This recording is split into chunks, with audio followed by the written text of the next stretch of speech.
மகாளய அமாவாசை புரட்டாசி மாதத்தில் வருகிறது. செப்டம்பர் 21 ஞாயிற்றுக்கிழமையில் வருகிறது. 21ஆம் தேதி அதிகாலை 1:03 தொடங்கி மறுநாள் 22ஆம் தேதி அதிகாலை மகாலய 1:42 மகாலய அமாவாசை பட்சம் இருக்கும். மகாலய அமாவாசை பட்சம் செய்யாதவனுக்கு மங்களம் உண்டாகாது என்பது பழமொழி.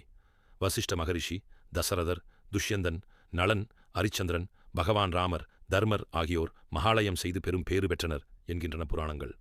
இந்த அமாவாசை சர்வபித்ரு அமாவாசை என்றும் அழைக்கப்படுகின்றது. முன்னோர்களுக்கான சிறப்பு பித்ரு தொழுவிழா நாளாகும்.